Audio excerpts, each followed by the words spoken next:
Today I'm going to start a new venture. The new venture that I'm planning to do is like a kind of passion of mine where I would like to describe all the works that were recorded from 13th century to 20th century. So I have a list of all the works. So slowly I would be like, see, I have been like taking down notes about it, and I was actually thinking of planning of publishing it as a book, but I don't think it will be practical because 13th century to 20th century, like it would be too vast to get it printed. So I was thinking of making videos like I have completed the research of 30th century, like all the works of 30th century I have summarized. I have the summarized copy with me. Like I have done research, I have taken notes, and I have made summaries. Now, segment by segment, I will be presenting it in videos. Okay. So we will begin with the Anglo-Saxon period or the Old English period from 450 to 1100 AD. So today we are going to do part 1 because 30th century itself there is so much, it cannot be comprised in one particular video. So here I will be doing it in part by part. So today we will be discussing from all the events on all the works that happened, or the chronological order. It will be all the works will be in the chronological order.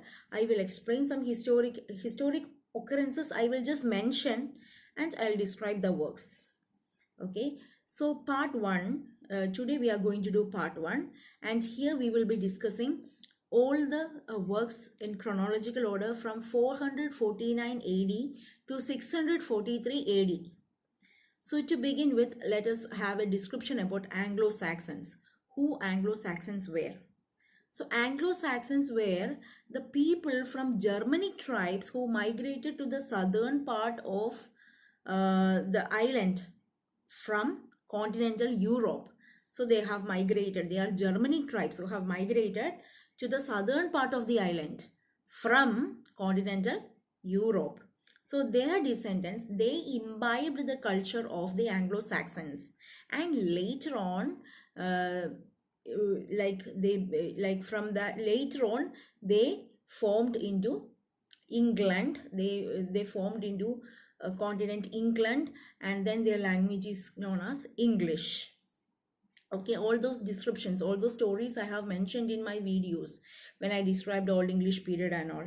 So you can check that for those details. Now the Anglo-Saxon period is the period of the British history after their initial settlement till the time of Norman conquest, like about 450 to 1066 AD. So this is the period. So let us see what involves in Anglo-Saxon period. The molding of an English nation happens. The re-establishment of Christianity happens.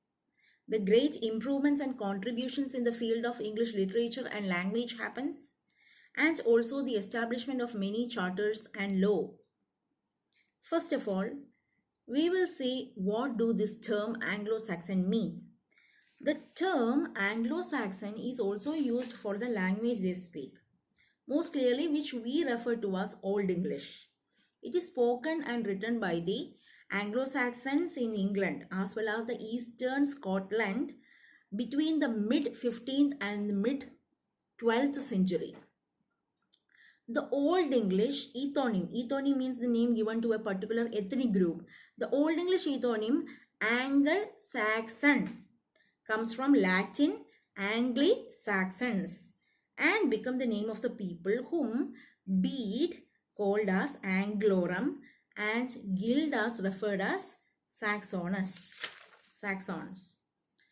So early Anglo-Saxon period consists of so many periods. We already said it is from 450 till 1066 AD. So from 410 and 560, it is the migration period. From 560 and 6 to 610 AD, it is the development of Anglo-Saxon society that happened. The conversion to Christianity happened from 590 to 660 AD. The Middle Anglo-Saxon history involves in 660 to 899 AD. Mercian supremacy happened from 626 to 821 AD. Learning and monasticism happened from 660 to 793 AD. West Saxon hegemony or dominance and Anglo-Scandinavian happened from 793 to 878 AD. King Alfred and the rebuilding of the empire happened from 878 to 899 AD. The late Anglo-Saxon history from 899 to 1066 AD, which includes from 899 to 978 AD, what happened? The Reformation of England happened. And from 978 to 1016 AD, Ethelred and the return of the Scandinavians happened. And 1116 to 1066 AD, the conquest of England by Danes and Normans happened. Now 449 AD is the Bede's date for the arrival of Germanic mercenaries, professional soldiers. King Arthur was a British resistance leader who fought with the invaders. Now the particular work that happened in this time, this particular year 449 AD is Gildas' The Ruin of Britain. So let us see little bit details about this particular book. Gildas was a 6th century British cleric and the book was a source of Bede. Latin title was De Excedio et Conquestu Britanniae, the translation of which is On the Ruin and Conquest of Britain. It was a sermon that was written in 3 parts, which condemns the act of Gildas' contemporaries who were both secular and religious, whom he blames for the urgent state of affairs in the sub-Roman Britain. The Ruin of Britain, the book, is mostly important sources for the history of Britain in the 5th and 6th century. It is the only relevant source of the matters of this particular period. Part 1. We have the description of the British history from the Roman conquest to Gildas' time, which includes reference of Ambrosius Aurelianus, a war leader of Romano-British who won battle against Anglo-Saxon in the 5th century.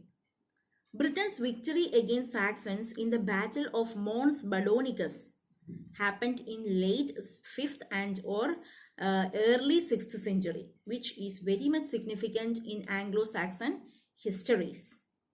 The part 2 of this book is the condemnation of the 5 kings for their sins, which include both unclear and well-written ones, such as Maelwen Gwayard's about Maelwen Gwayard, who was the king of Gwayard, one of the several successor states of Roman which emerged in 5th century Britain during the coming of Saxons. So, Maelwen Gwayard was a great supporter of Christianity. Part 3 of the book is based upon the attack upon the British clergy of the age. Gildas' intention was to preach to his contemporaries. In the most aggressive language, he criticizes the wickedness of his times.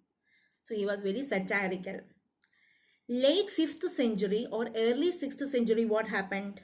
Let us see. 597 AD, Saint Augustine brings Roman Christianity and the script to Kent. 602 to 603 AD, Ethelbert, the king of Kent, gets converted. He establishes written law known as Old English, first known Old English writing. So Ethelbert's written law was the first known Old English writing. Now let us see little bit detail about Ethelbert's written law. What is there in it? The 8th century monk Bede, in his ecclesiastical history of English people, lists Ethelbert as the 3rd king who hold imperium over other Anglo-Saxon kingdoms. So, Ethelbert was the first king to get converted to Christianity. Ethelbert's law for Kent, which was the earliest written code in any Germanic language, instituted very complex system of fines. He took a control over the trade. For the first time in Kent, coins started circulating during his reign. Later, he was canonized for his role in establishing Christianity among the Anglo-Saxons. He was the first king to establish a written law code, and his law was the first Old English writing. In 616 AD, what happened? Edwin, the king of Northumbria, converts to Christianity. He lived only up to 633 AD.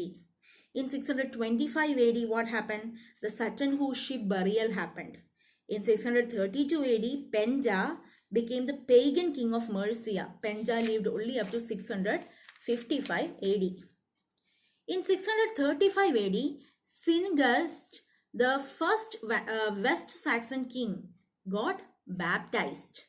In 642 AD, Oswald, king of Northumbria, was killed by Penda. And in 643 AD, what happened? The earliest original date of certain works like Widsith, Dior, Battle of Finnsburg, and Walder. Now we are going to conclude by describing these 4 important works of Old English. Widsith. Widsith was an Old English poem of 144 lines. It was mostly a survey of the people, kings, heroes of Europe in the heroic age, which is like Germanic Iron Age 400 to 800 AD of Northern Europe. So it is a survey of the people, especially the kings and heroes of this period. This particular book, Widsith, is divided into 3 catalogs, which is known as Tulas. In the first Tula, he lists various kings, renowned ones, both contemporary and ancients. And in second Tula, he writes about the names of various people whom he visited. And in third and final Tula, he lists the heroes of myths and legends that he has visited. This particular poem, Widsith, it refers to a group of people called Vikinga kin, earliest mention of the word Vikings. Now next we will discuss the poem Dior. Dior was an Old English poem which was found in late 10th century collection, the Exeter Book. It is a lament of the Scop or a poet, Dior. Dior's lord had replaced him. Dior mentions figures from Germanic mythologies and he compares his troubles with the troubles of those figures. And he often writes the refrain, that passed away, so may they. So they had all these troubles that passed, so do my troubles. My troubles also will pass.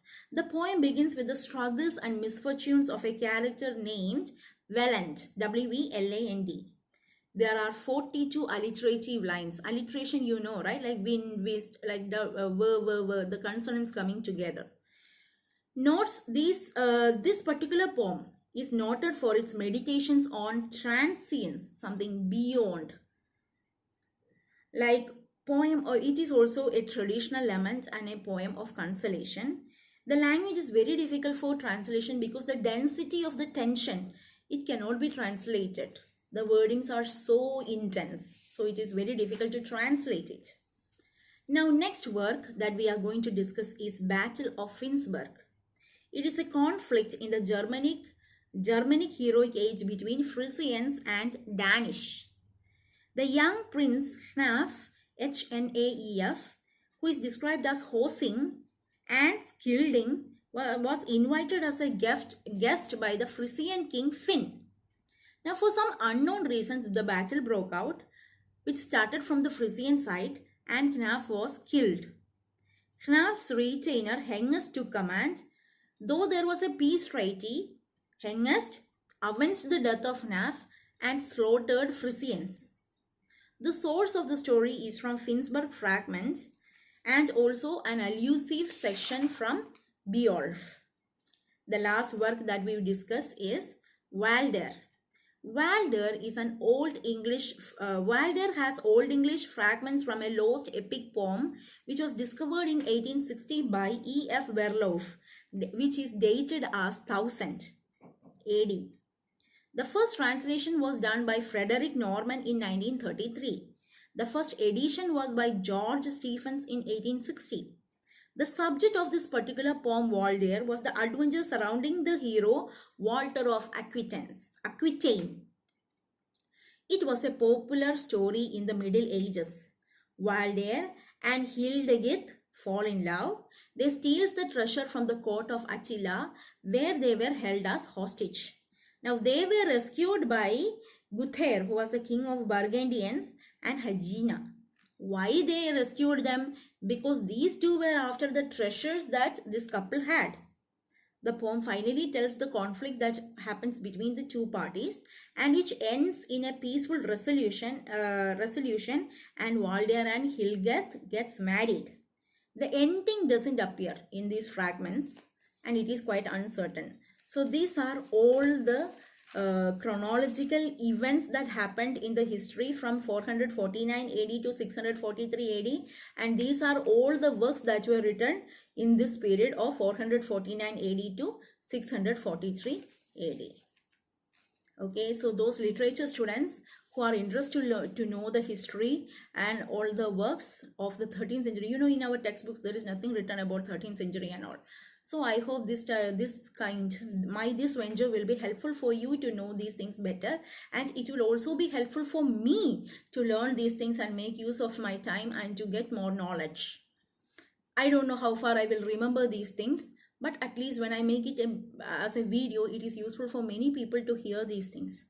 So I think it is fruitful if I do this.